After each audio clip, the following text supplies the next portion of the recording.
Hey everyone, and welcome back to another episode of The Negotiation. In this episode, we talk with Mark Williams, Chair of Political Studies at Vancouver Island University. He is the author and editor of The Politics of the Asia-Pacific, Triumphs, Challenges, and Threats, published by the University of Toronto Press, and previously authored a book on the politics of Indonesia titled Indonesia, Islam, and the International Political Economy, Clash or Cooperation. Says Mark, my road to China is through this broader prism of the politics of the Asia-Pacific. We discuss the main thesis of his book, The Politics of the Asia-Pacific, and discuss the biggest evolutions in the APAC region over the last 15 years. Mark also maps out the relationships between the APAC countries, as well as the major non-governmental actors in the region. Mark talks to us about how the local average citizen views the recent tensions and how COVID has impacted APAC politics in general so far. Enjoy.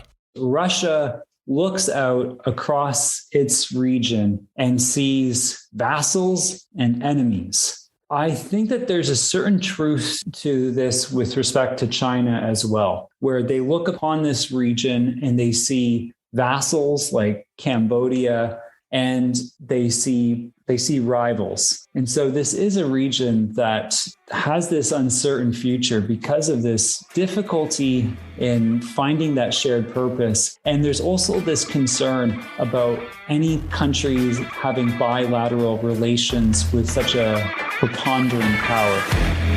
Home to over 4 billion people, the Asia-Pacific region boasts one of the most powerful consumer markets on the planet. Not only is it home to half the world's under 30 population, but it's also home to more than half the world's internet users.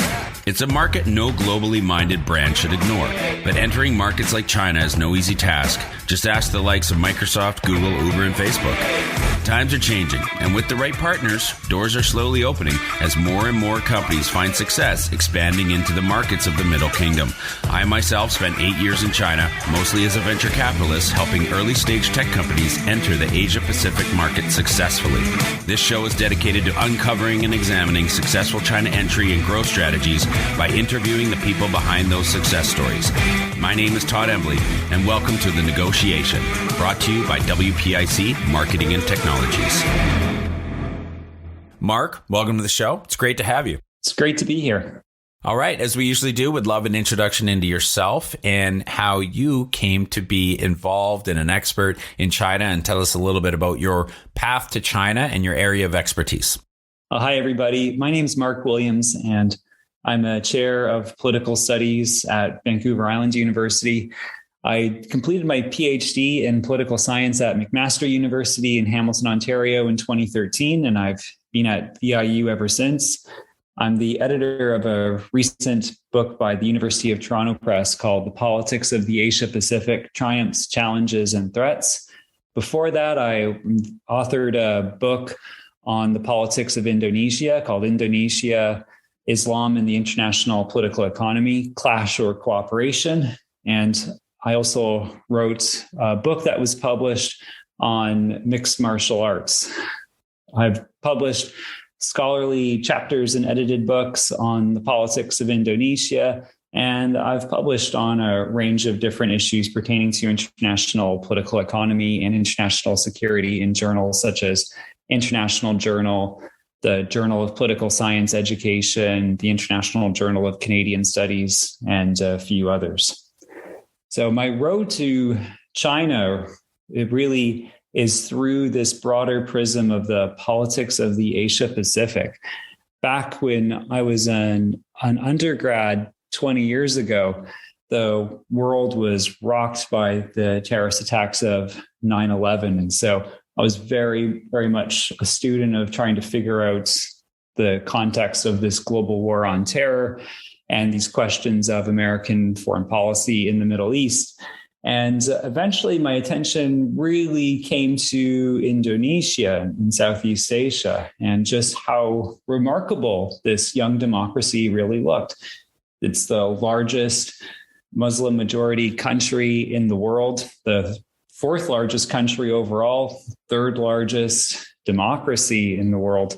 And what really struck me is that here you had this country that had 200 million plus Muslims within it, creating in the aftermath of 3 decades of authoritarian rule, a young democracy that was really trying to come together over a dark period, just around the end of that authoritarian dictatorship during the Suharto years, you had this incredible violence that played out in East Timor, for instance, where the Indonesian military was really carrying out something that looked a lot like ethnic cleansing against the people of East Timor, Timor-Leste.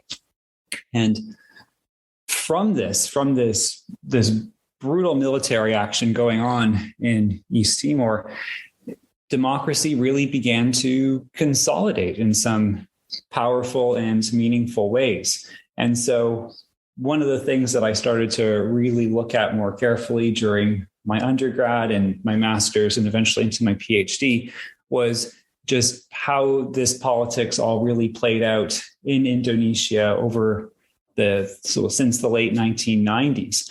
And it's from this study on Indonesia where I really started to look at Indonesia's foreign relations more broadly with the rules-based international order, institutions like the International Monetary Fund and the United Nations and the World Bank. But what I found is that you couldn't really study Indonesia for too long without really looking at the broader region, without starting to look at the Asia Pacific in this bigger way. And by doing so, you're going to really delve into the politics of China and the effects of China on the broader politics of the Asia Pacific. So that was really my road to studying China and studying the Asia Pacific more broadly. Yeah, that's amazing. The amount of research and the amount of writing and publishing that you've done is really incredible. And now that my inferiority complex has been properly fired up, let's dive into the politics of Asia Pacific. I'd like to start with, asking you really broadly, what is the main thesis of that book?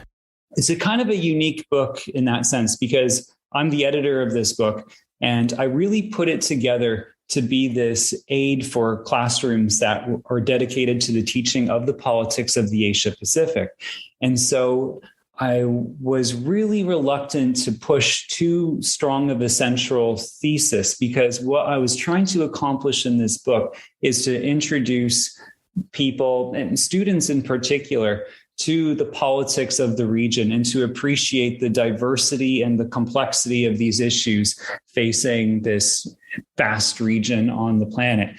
And by including a number of different contributors who have some differing views on what things like the rise of China means for the region or the prospects for the advance of democracy, I wasn't going to have too strong a central thesis beyond this general point on how the world is going to be a better place having people with a realistic understanding of the politics of the Asia Pacific, its triumphs, its challenges, and its threats. And so it was more of a goal-centered book project than a central argument, a book project, because the goal was really to try to put together a really good classroom aid for the instruction on the politics of Asia, one that is pretty encompassing as well. So it opens up with the consideration of the history of the region, really trying to appreciate some of the legacies of colonialism.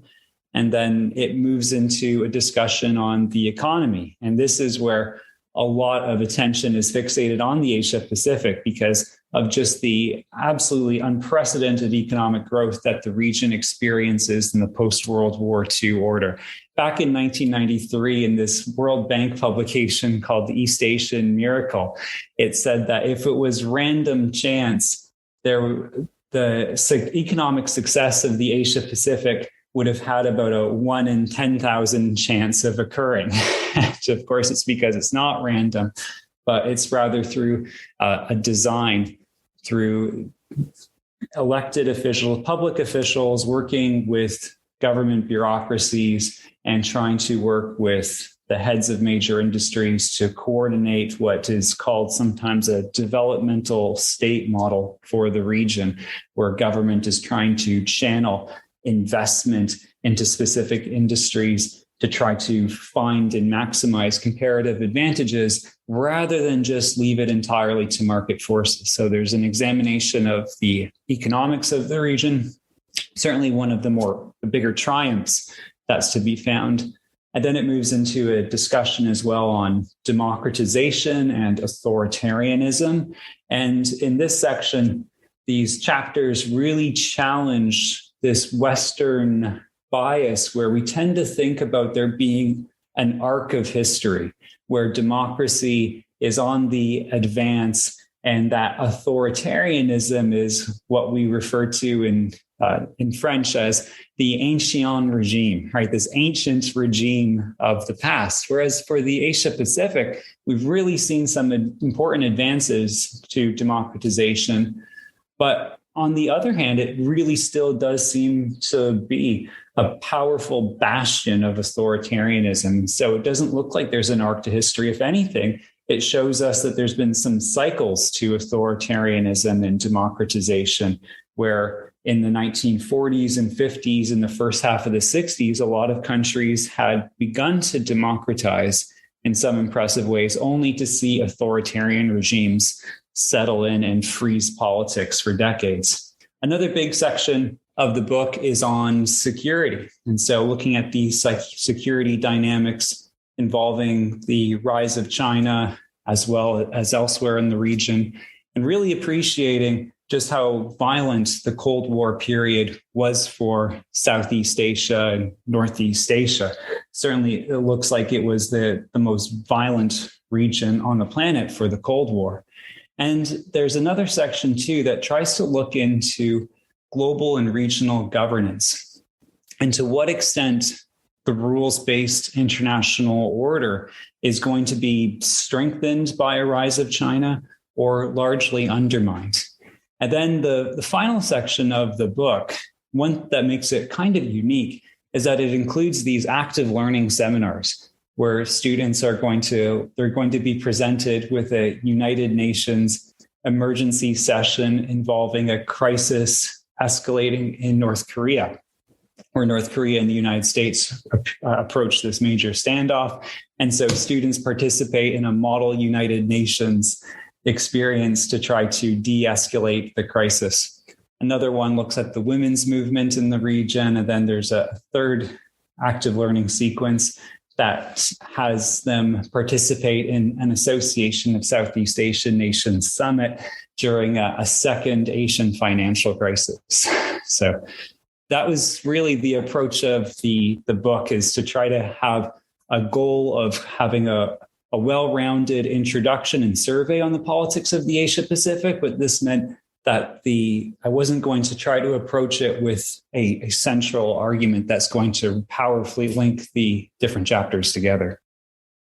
Could you perhaps summarize some of the biggest evolutions that you've seen throughout the entire region over the past 10 to 15 years? Sure thing.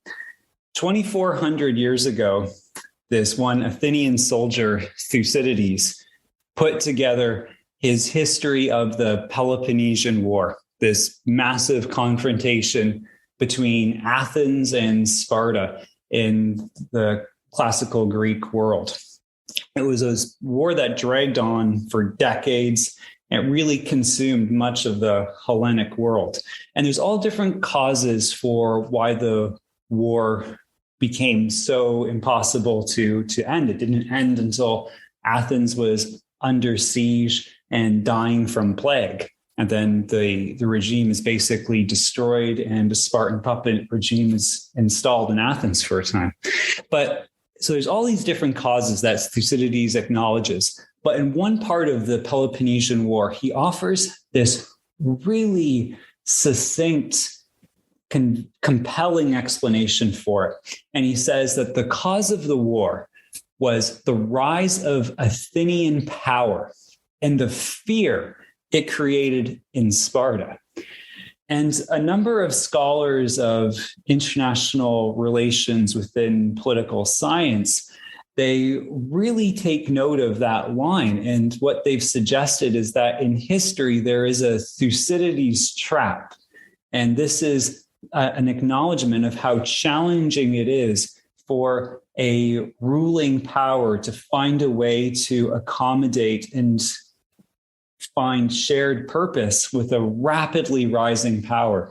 There's only a handful of examples of this throughout all of history. And this is really the concern right now for the Asia Pacific and for the rules-based international system more broadly, is whether or not the region of the Asia Pacific and a superpower on the other side of the Pacific can find this shared purpose with each other. And China's transformation and growth is just absolutely astounding. In 1960, China's GDP, and this is during the Great Leap Forward, so truly bleak time for Chinese society, but their GDP compared to the United States was 11%. We think about it today, it's around 85%. If you adjust for purchasing price parity, the Chinese economy could be as high as 25% greater than that of the US economy. If looking forward, the Chinese economy will probably be equal to that of the American economy, maybe as early as 2028. By 2050, not that long ago, not that far into the future, I should say, the Chinese economy will probably be about 150% the size of the United States. This is just an unprecedented transformation and redistribution of power in the international system. World order is a nebulous concept that's influenced by a number of different factors, such as questions about to what extent is world order seen as legitimate by states or by the broader public. But certainly one pillar of world order really is nestled on this distribution of power in the international system. And that distribution of power has shifted just so incredibly. Another fascinating point to consider is leading up to the COVID-19 pandemic, 40% of all economic growth in the world was concentrated in China. It's just astounding to think that almost half of all of the world's economic growth was happening in China in particular. And the implications of this rise and this transformation for the region and for world order more broadly is one of these big questions that I really think that society needs to think about and to read about and debate and try to really find a way forward. So I think that's ultimately the concern that a number of China scholars and scholars of the Asia Pacific have, is the stakes are of the highest magnitude, that the region and the rest of the world really needs to find a way to find shared purpose with China. The failure to do so is just almost unthinkable. Agreed. And that, is part and parcel of why this podcast exists, is that we are also aiming to achieve that same goal. How would you characterize the relationships, if I could ask you to kind of paint this picture, connect these dots, how would you characterize the relationships between all the countries in that region? It's an interesting region too, because it has a thin degree of institutionalization. And by a thin degree of institutionalization, what I mean to say is that in international organizations, you have this delicate balance between the supreme sovereign authority of states, that states get to decide what happens in their own realm. That's not for international organizations to impose themselves on. But within international organizations, you do have these norms and these rules, procedures, and institutions that result in a pooling of sovereignty. And so states are going to really try to come together through these formal pathways of diplomacy to mutually adjust to each other. And so what international organizations really tend to do is to create a degree of forbearance on each other. So by forbearance, I mean it poses some restraints. So in order to maintain a rules-based international order, states are going to be careful at times or thoughtful about just how vigorously they're going to pursue their national interests. And they'll be pulled back by some of these norms and rules about how they should interact with each other. And so the European Union is the leading international organization for the pooling of sovereignty, where countries have pooled their sovereignty so much that they even forego monetary policy, right? Instead, they defer to a European central bank, for instance. But in the 1990s, the Clinton administration was hoping to transform APAC, the Asia-Pacific Economic Cooperation Grouping, to a different kind of APAC that would have been known as the Asia-Pacific Economic Community. And this is something that didn't actually happen. It was largely vetoed by China. They weren't prepared to accept a new kind of APEC that wouldn't be about just cooperation, but a community, because they were really concerned about the extent to which this international organization could really place limits on the sovereign authority of each individual state. Particularly, of course, they're thinking about limits placed on their own sovereign authority. And APAC didn't actually really become this community as hoped for by the Clinton administration. Instead, the major organization for the region continues to be the Association of Southeast Asian Nations and the broader groupings that are connected to ASEAN. So with ASEAN, you have these 10 major powers in Southeast Asia that come together in the late 1960s over a game of golf. And it's just this incredibly informal setting for this declaration where the countries of Indonesia, Singapore, Malaysia, Philippines, and Thailand, they get together and they commit to this attempt to really recognize each other and to agree to try to work together economically to build up this economic interdependence with each other. And it's really quite radical for its time, because in the 1960s, there was just so much interregional hostility going on here. Indonesia under Sukarno, for instance, had this foreign policy that he described himself as living dangerously, where it was a foreign policy called konfrontasi, right? So that means confrontation. There was confrontation with Malaya as it's trying to achieve its independence with Malaysia, confrontation with Singapore.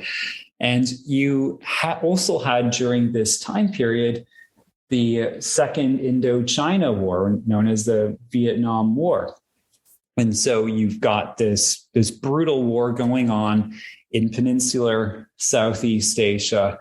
And Vietnam, at least Hanoi, the North Vietnamese government, is continuously also threatening neighboring countries, Thailand in particular.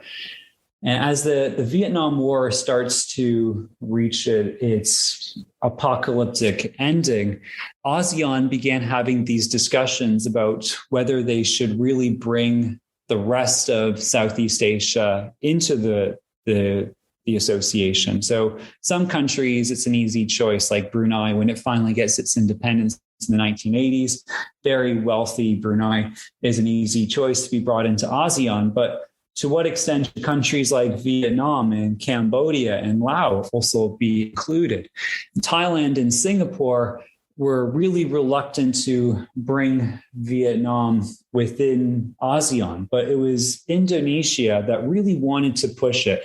And they were persuasive with the other ASEAN members because this really was a way for conditions to be put on Vietnam to expel the Soviet presence from Hanoi, to really get the Soviet experts and advisors out of Vietnam as a condition to join. And so what ASEAN was trying to do, and what's really core to its mandate, is to have Southeast Asia as a region that's going to be free from direct control of great powers, so that they couldn't just have these dependencies within the region. It couldn't have these huge military bases. And the other point that Indonesia was making that was particularly resonant for Thailand and Singapore is that it meant bringing in the country with the greatest amount of tension with China into the association.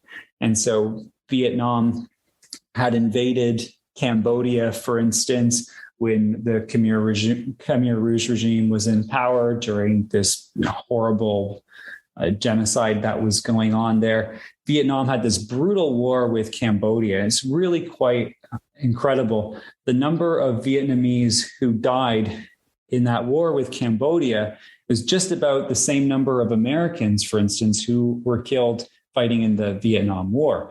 Vietnam is only forced to withdraw when China, in fact, invades Vietnam. And so what they wanted to do here was to expel the Soviet Union, but also to really try to strengthen the region to prevent China from having any kind of hegemonic influence there. And so within ASEAN, you have these 10 Southeast Asian nations. They get together to try to strengthen regional stability, but also to really put some unified pressure against great powers, such as the Soviet Union, but also very much with China as well. And there's been a number of successes with ASEAN in a bunch of different realms. But here's an example of how the rules-based international order of ASEAN is a little bit different from a lot of other international organizations. One area of success has been in cybersecurity. So ASEAN has been really, really effective at coming to consensus on the importance of having these protections in this realm, especially for private business, in a way that the European Union hasn't been able to achieve. So the European Union, this international organization that basically has this high degree of sovereignty being pooled together, they can't get to the same consensus. And one of the reasons for it is because in the area of cybersecurity, there is a public core of the internet that's recognized by Western liberal democracies as needing to be protected. So there's a place for the internet that exists within civil society that's very much connected to civil liberties, that we should be able to engage with the internet on our terms, right? Like doing, something as simple as a Google search. For a lot of these countries within ASEAN, that commitment to a public core of the internet isn't necessarily as strong. And so they're able to achieve some agreements on cybersecurity protocols and measures because they don't see there being limits to the sovereign authority of states within the cyber realm, that states should feel free and open to really restrict the flow of information through cyberspace in a way that they see as serving the national interests. And whereas for Western liberal democracies, that's more of a difficult question, so difficult that it really stops a number of agreements on cybersecurity from being drafted. So you have this real challenge to what we used to think about with the rules-based international order, where there was this balance between states being sovereign, but also there would be limits placed on how states would pursue their national interests, that there would be this forbearance.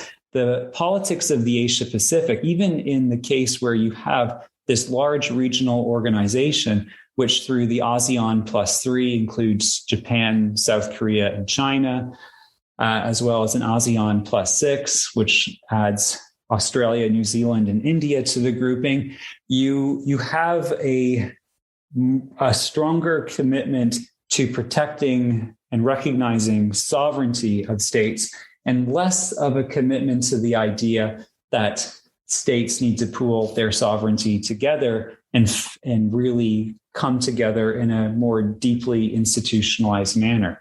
And so this is one of the characteristics of the Asia Pacific that is really maybe going to be one of the defining issues for world order in the 21st century, whether we are going to see international organizations lose a lot of the strength that they had during the previous 30 years. And I am going to jump in on some of the political temperature in the region and some of the characters and how they are feeling about the political nature of the region. But I want to ask one question, and I don't think this is saying anything surprising to anybody, that there tends to be a lot of government control in the region. But who are the major non-governmental actors in the region, and what sort of power do they wield there? That was one of the questions that I had getting into this project as well. I was really interested in what are some of the most powerful civil society organizations at work in China, for instance. And what I found is that what may be the largest civil society organization is actually a women's rights group called the All China Women's Federation. And it's not even clearly a non-governmental organization, though. It has its roots within the centers of power within the Chinese Communist Party, as so many non-governmental organizations do in China's recent history. But it sometimes does look, especially in how it interacts with other women's rights movements in the region, to have some degree of autonomy. And so this is, I think, one of these larger cultural debates affecting the politics of the region right now. And it's this real concern that women and girls have been left behind by a lot of the politics of the region, and left behind even in places where there's been tremendous economic success. Amongst the OECD, the Organization Economic Cooperation and Development, basically the collection of the most successful liberal democracies in the world, when you look at the gender gap in the OECD, so the difference in pay between males and females across different professions, that the worst performing country for the gender gap in the OECD is South Korea. The second worst is Japan. And so there is this burgeoning women's movement that's being felt across the region in democracies like Japan and South Korea, but even in China, with the All China Women's Federation, that's really shaping the region.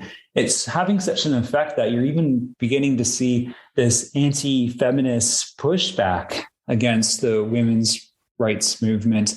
And that's even happening in these more liberal democratic states, like in South Korea, where you're seeing this opposition movement really try to tap into this anxiety that some young men are feeling about whether or not this women's movement is becoming so influential and so vigorous that now they're the ones who are reacting to it, thinking that they're being left behind.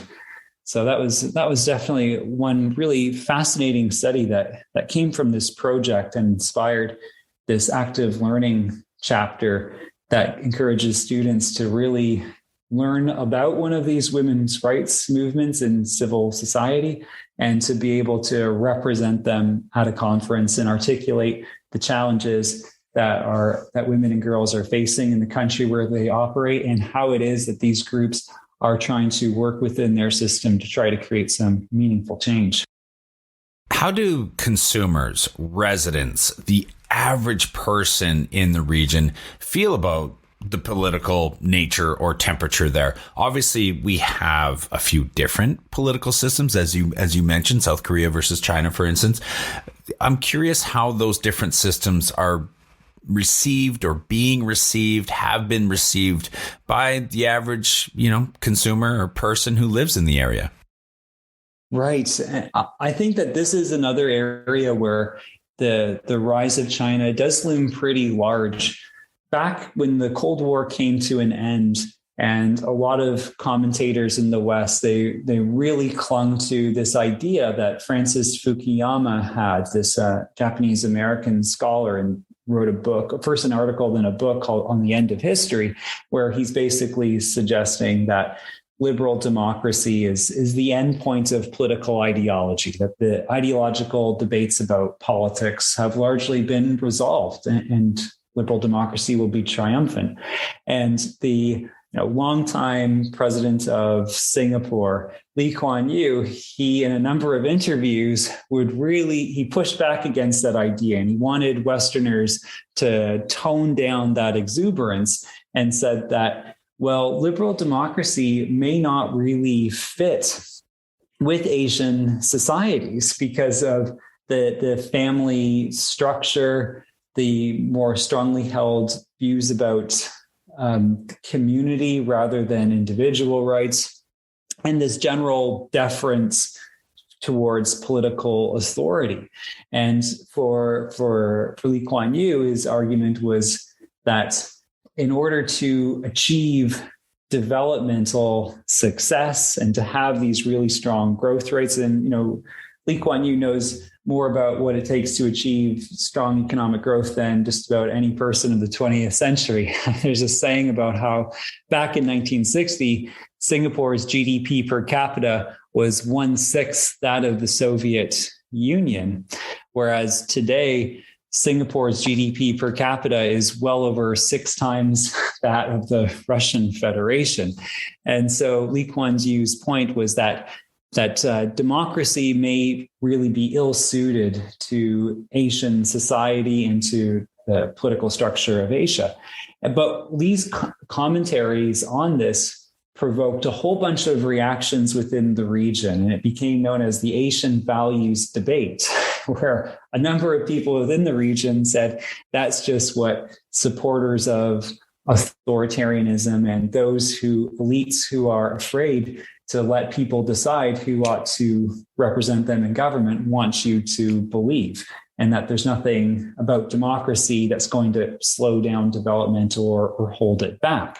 And they point to a number of Confucian societies like South Korea and as well as Japan that have embraced democracy and has really helped society find their political rights and civil liberties protected quite effectively. And this is still unsettled. For instance, Indonesia has become this democracy after being a dictatorship for over 30 years.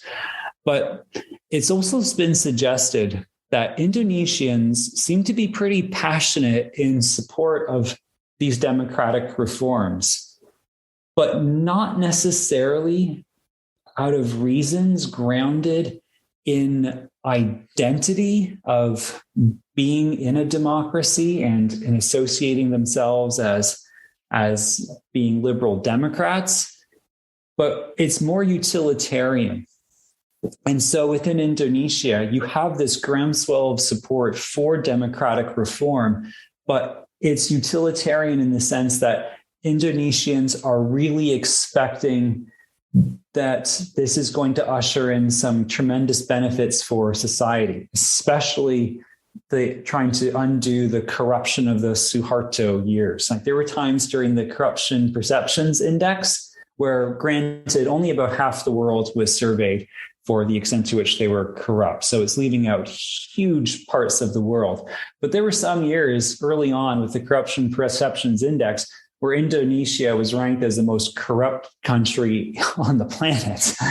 And so there's these hopes that it's going to really get rid of that it's going to help Indonesia move forward, advance economically, and really clean it up. That belief that sunlight is the best disinfectant for corruption, and it's only through democratic reform where that kind of sunlight can shine brightly on the sources of corruption within government.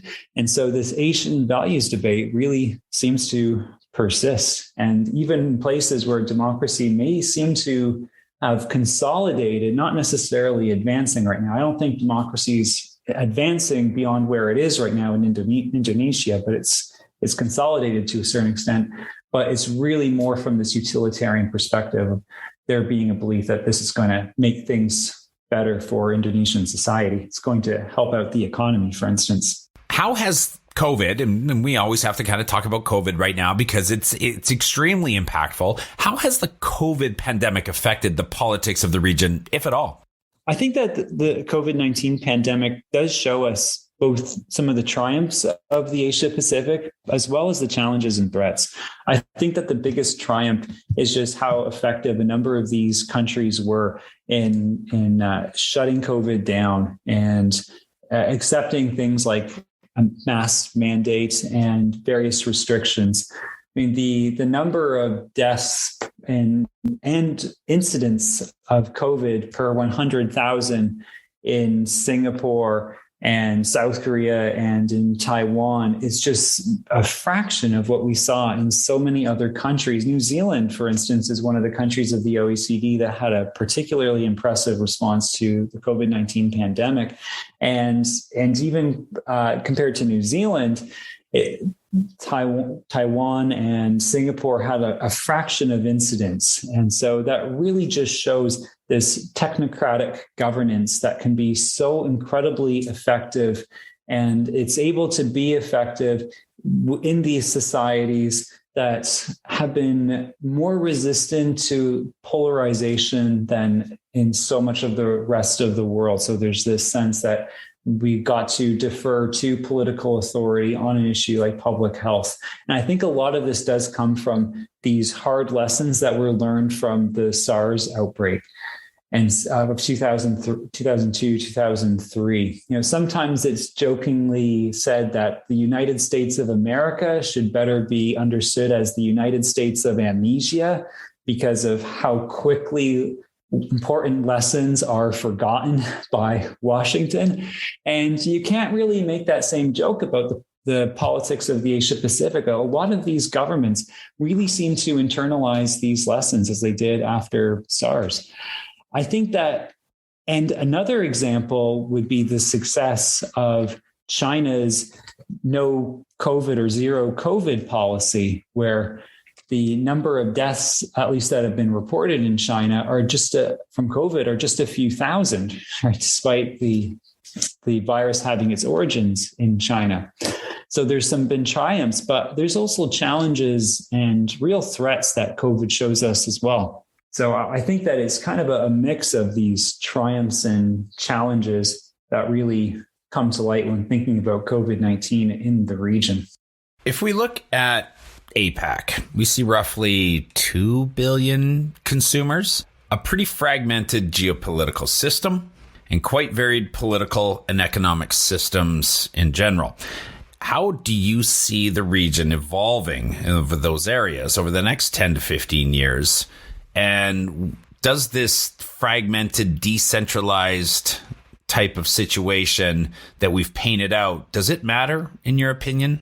70 years ago, the American diplomat George Kennan, who is the diplomat that basically created the foundations for U.S. grand strategy of containment during the Cold War. He once said that Russia looks out across its region and sees vassals and enemies. And I think that there's a certain truth to this with respect to China as well, where they look upon this region and they see vassals like Cambodia and to an extent Laos and Myanmar, and they see rivals. And so this is a region that has this uncertain future because of this difficulty in finding that shared purpose. And there's also this concern about any countries having bilateral relations with such a preponderant power. Canada, I think, has really experienced this so much in their own Canadian foreign policy due to the presence of the United States. Pierre Trudeau famously commented on relations with the United States as being like you're in bed with an elephant where you feel every shift. And so Canada's approach to dealing with the United States was really to support a rules-based international order that was going to be multilateral, that would help Canada have this special relationship with Washington, but also to really try to interact with the United States with a concert of other countries that have these similar concerns about American power, and to try to work diplomatically and in concert to help encourage the United States to practice a modicum of restraint or forbearance. And I think that this is really going to be the approach to working with China, that every country in the region really needs to be careful about its bilateral relations and needs to look for these multilateral relationships where possible. And that's not easy to do. There is some potential for ASEAN to do this, especially for some countries like Canada, that's actually a dialogue partner of ASEAN. And so ASEAN represents these 10 countries, and we have the other 6 that I've mentioned, but it also includes a handful of other countries, just Canada being one of them. So as a dialogue partner, Canada can try to work with ASEAN as well as these other dialogue partners and try to find this shared purpose with China in a way where you're not going to be subject to every push and turn of this preponderant power in the region. And instead, they can really try to work with other countries such as Japan and South Korea and Australia and New Zealand and the United States and Indonesia, a whole bunch of other countries that are looking to help see a stable Asia Pacific and one that's going to be prosperous. Your book was somewhat uniquely put together in that you're not the only author involved. So just bringing this conversation and interview home, could you maybe share a little bit about how you collaborated and worked together with more than just yourself on putting this book together? Right. I had been teaching the politics of the Asia Pacific as a course at Vancouver Island University for a few years, off and on. And I had never really been able to find a single book that covers everything, all the different themes that I would want to for the region. And I felt it's because such a book wasn't really out there. And a big part of why that is because for those of us who teach on the politics of the Asia Pacific, we're experts on one or a few countries, or we have expertise on an issue or theme, but we don't necessarily have this really encompassing expertise on every country in the region and all these different possible issues and themes.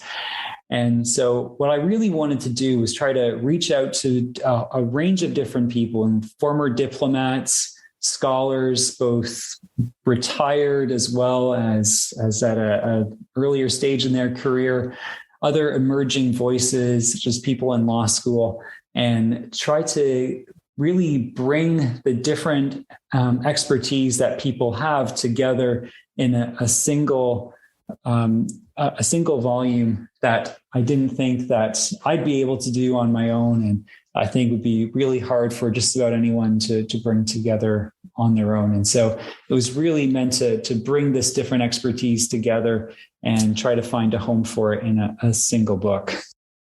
Well, speaking of that book, where can people get a copy?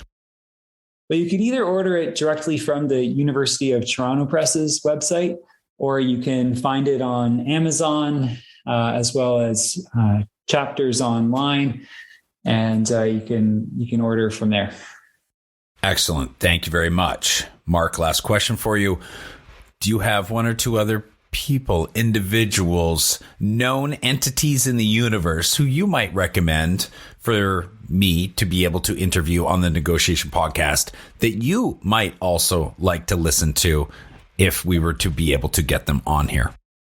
One person who really stands out to me is Philip Calvert. And Phil Calvert wrote the chapter that overviews democratization and authoritarianism in the Asia Pacific. And he's also Canada's former ambassador to Thailand, Cambodia, and Laos. And he was also a part of the Canadian negotiations over the decision to support the accession of China to the World Trade Organization. And Phil is a really, really interesting person who's had this long career in public service. He's retired now, but he's also really active in a number of different forums, including the Canadian International Council. So he's the one person that really stands out to me. Mark Williams, thank you so much for coming on the show today. It was an absolute pleasure to be able to talk to you, and we can hopefully entice you to come back again another time soon. It was a pleasure. I look forward to that. Growing a company is hard. Doing it in a foreign market? Exponentially so. The best piece of advice I can give you is not to do it alone. When you start looking across the pond for further expansion possibilities, and I sincerely hope that you do, make sure you choose the right partners to do it with. My good friends at WPIC Marketing and Technologies have almost 20 years of experience helping brands just like yours enter China. I hope you enjoyed this episode of The Negotiation, and if you're interested in being a guest or want to connect with me or any of our team, please reach out to us at podcast@wpic.co. And be sure to rate, comment, and subscribe wherever you get your podcasts. 再见。